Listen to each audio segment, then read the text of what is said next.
What's the good word, y'all? DKB here. Let's go ahead and break it down. The news: Duane Brown yesterday signed a contract with the New York Jets. We officially got the guy that we expected was the target since Mekhi Becton's injury. And even before then, at least for a couple of weeks, we at least were doing our research on to see if we can convince him to be a backup swing tackle. So here's everything that we know so far. Expect a lot more news to come out as the team officially announces the contract. He joins the team and we can get a few more things solidified. As of right now, we know it's a 2-year, $22 million deal. This is huge news because it's a little bit of a change, although it's kind of the same premise of what we wanted to do with Morgan Moses last year. Morgan Moses was a guy that we essentially ended up just doing a 1-year deal with because we couldn't agree most likely on what the contract numbers would have looked like for a multi-year deal. In this case, we opt not to go that route. We see the situation we put ourselves in by not having a proven swing tackle, because I would say a lot of us seem like we're turning around on Max Mitchell potentially being able to contribute early prior to this signing. But prior to that, it was a huge gaping hole for us after Mekhi went down. So we don't want to be left in that same situation. We'll see what the guarantees look like.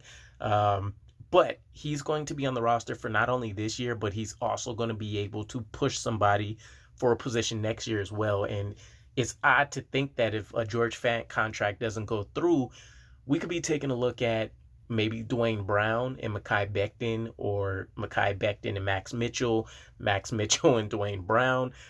Who knows what that'll look like for us, but we at least have a bit more insurance heading into next year as well when we're dealing with another lengthy Mekhi Becton rehab recovery process, in addition to whatever pieces that we add at the tackle position between now, the offseason, free agency, the draft.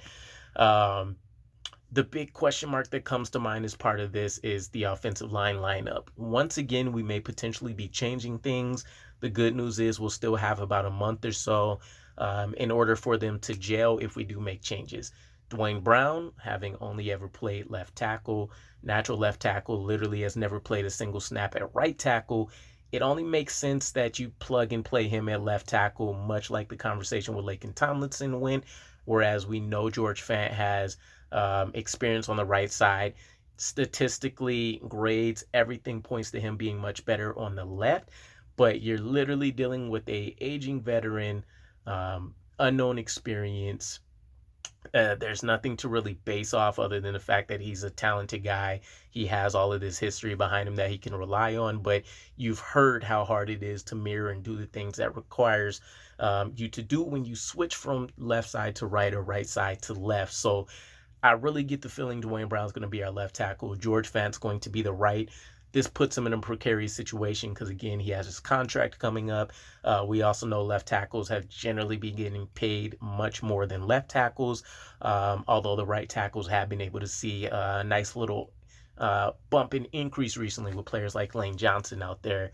But irregardless of that, that's kind of my thoughts on what happens there. George Fant will move to the right. We'll see if that ends up becoming an issue for us in terms of his contract talks. Hopefully there's no hold-in situations or anything like that. Robert Saleh's already mentioned they won't plan on specifically making this announcement on what the lineup will look like until Duane Brown officially joins the team, which is hence why I say expect a lot more news to come out in the next coming days once that gets made a, official with everybody. The other question mark will be, though, for as much as everybody's been begging and wanting to get Duane Brown, we did see a huge step back last year, 33 pressures and 8 sacks. It's 6 more than what he did in 2020, and it makes you have to question, is his age getting the best of him, or what other factor could it be? We know the legs were a problem for him last year during camp, and even a little bit the year before. But the Seahawks have, historically the last, let's say, 7, 8-ish years, essentially since, Russell Wilson, and a little bit beyond that, they've had, very porous offensive line. So it's really been Duane Brown on an island. Nobody that he can generally really rely on next to him at that left tackle position. And in regards to what we're talking about, him at whoever's lining up with him at left guard, he'll be walking into the best situation that he's been a part of since he's been in the league. So maybe we see a bounce back year with him being in the top ranks of tackles. We'll see how that ultimately plays out. But let me know any other thoughts that you guys have on the tackle situation coming up. And I'll catch you guys again. Peace.